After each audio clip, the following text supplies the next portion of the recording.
Jarrell, Texas tornado, the worst F5 tornado in history. Let's check this one out.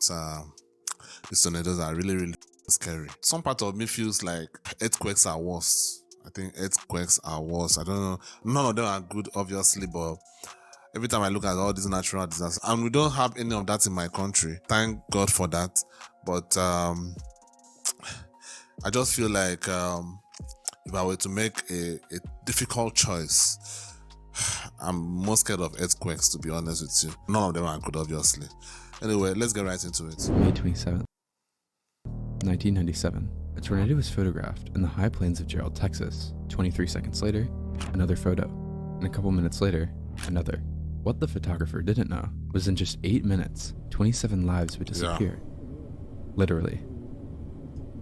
The ominous tornado photo, forecasts being issued for areas around Jarrell, Texas, highlighted a high likelihood of thunderstorms and a possibility of a couple of tornadoes. This prompted the SPC, or the Storm Prediction Center, to release a moderate risk for the local area, but this weather pattern near Texas was not really concerning, and it's honestly pretty usual for the area. By May 27th, the residents of Jarrell are greeted by tranquil blue skies. For many residents of the town, poor weather was hardly evident, let alone the risk of tornadoes. But by noon, the predicted storms began to pop up to the northeast. Although the storms were very strong, the risk of tornadoes was still expected to be relatively small. But unbeknownst to both meteorologists and residents, subtle yet concerning fluctuations began to occur in the atmosphere around the storms. While small and difficult to notice, these fluctuations should be insignificant, but with a perfect mix of ingredients, they can cause huge problems. Suddenly, a deadly scenario begins to reveal itself. A single storm quickly becomes dominant just to Jarrell's northeast, near Waco, Texas, and it begins to move towards the southwest. This is the opposite direction of how a typical thunderstorm would travel,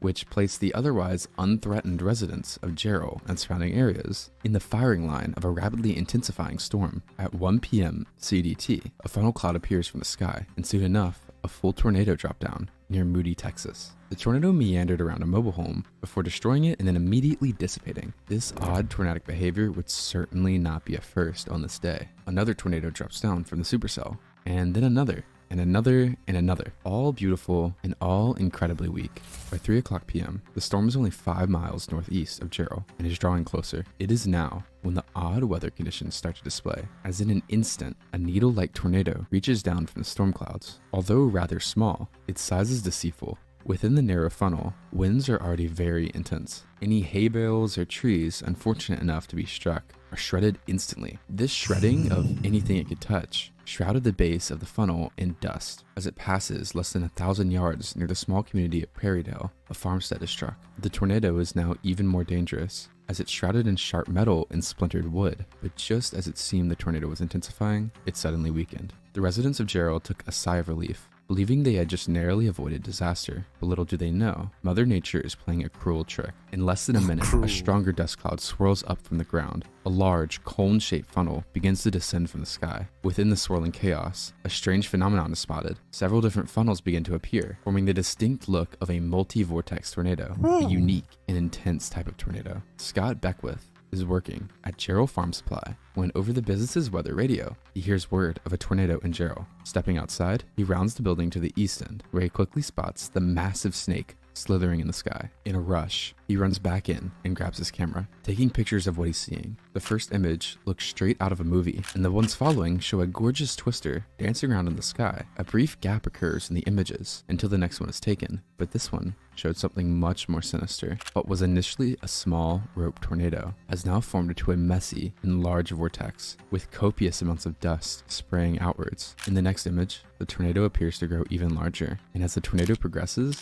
and the debris cloud briefly disappears, the beast emerges. The next image, however, would be one of the most infamous images ever taken of a tornado. The tangle of vortices from the intensifying tornado paint the picture of legs in motion, as if the tornado is walking. This type of image dates back centuries to ancient urban legend and is called a dead man walking tornado. Not only is this a terrifying description, but it would morbidly allude to what was about to occur. In mere minutes, the tornado would practically walk into Jarrell. Almost immediately, as the dead man walking image is taken, the tornado begins to tear up the ground, and a cotton field 18 inches of soil is scoured away, exposing the bedrock. This ground scouring is showing that, in some strange evolution, the tornado has now become incredibly strong and violent. In a different field, a herd of cows are caught in the tornado. Cotton plants ripped up by the tornado now contribute to a sandblasting effect, where anything or anyone caught in the tornado will suffer bits of vegetation and dirt, rapidly scoring against it like sandpaper. The cows in this field, subjected to the force, are reportedly skinned by the wind and debris, in some cases down to the bone. If this could happen to a cow, imagine what would happen to a human in these winds. During this initial display of power, the first home is hit and reduced to pieces.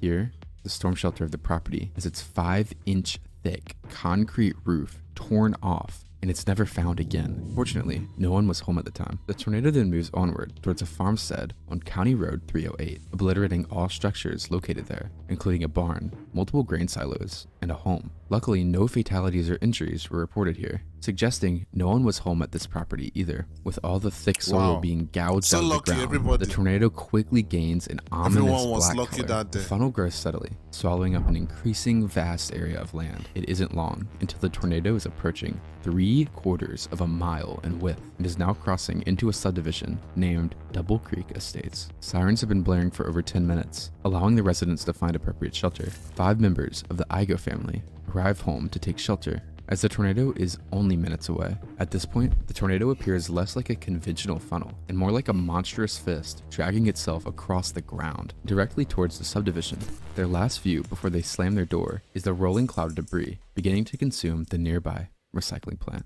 As the Igo family hurries into the central room of their home, the most appropriate shelter at their disposal, they can only pray it is enough to protect them from the worsening conditions outside. Meanwhile, at the recycling plant, all hell is being let loose. Steel beams are warped and snapped. Nearby roads are subjected to such extreme winds. Over 500 feet of asphalt is stripped away as the forward movement of the tornado begins to slow. The cloud of steel and mud begins to envelop the Igos. The sandblasting effect of the winds smashes in their windows and allows the torrent of air to begin tearing apart the structure. In an extremely horrifying turn of events, the tornado begins to slow down until it's practically stationary over the home, but it doesn't weaken, allowing the strongest winds to pound and tear their home minute upon minute. The effect is much the same as a huge power washer scouring the paint from their car before crushing and mangling it to the point where you can't even tell it's a car, and disassembling the home's walls before reducing the bricks to basic. What are the odds? What are the odds? He just decided to come and stop at at the house. I mean, if I was in that house, I would feel like we are cursed. Seriously. What the hell? What are the chances? Before reducing the bricks to basically dust. It is minutes before the winds subside, but no mercy is ever given to the Igo family, as all 5 do not survive. The tornado slowly crawls forward, no faster than a walking pace, towards its next target, the Moring household. John and Michael Ruiz, realizing their trailer home will... I mean, that is so tragic. A whole family. A whole family. And I think if the tornado just came and passed, maybe they would have survived. But the fact that they just came and stopped there for some reason, keep pounding them and pounding them and pounding them, that has to be a cause. Seriously. John and Michael Ruiz, realizing their trailer home will offer no safety from the approaching winds, rush to the neighboring Moring family to shelter with them. Lacking an underground shelter, they quickly head to the most interior room of the well-built brick home. But tragically, much like the Igo family, the tornado shows no mercy.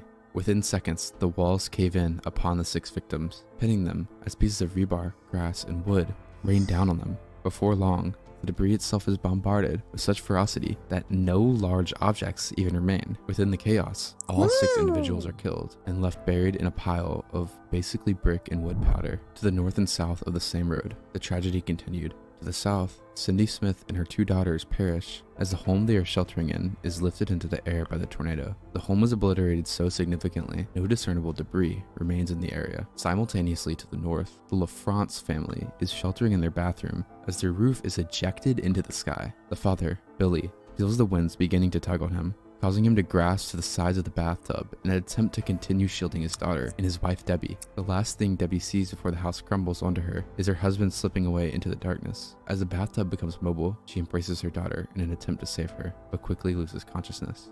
Because there are nearly no storm shelters in the Double Creek subdivision, these families had no other choice than to try and survive the storm above ground. However, a select few have the fortune of a storm cellar on their property. 6 members of the Hernandez family seek refuge in their storm cellar as their home was swept away above them, whilst those seeking above ground shelter in the neighboring homes do not survive. At a different storm shelter, Michael Vrana, along with 18 other people, sit cramped and in fear as the winds howl above them. Many fear the cellar door will be torn off as the roar of the winds climb and climb. Thankfully, the tornado passes by without incident, and everyone in the shelter survives without a scratch. Without these 2 storm cellars in Double Creek, there's no doubt that many more people would have died. Although no more than 25 structures are impacted in Double Creek, a total of 27 people are left dead by the time the vortex leaves the community. The damage at directly impacted homes is incredible. Even among the most powerful tornadoes, debris from the destroyed homes indicates to an observer that there was once a structure located there. In Double Creek estates, this is not the case.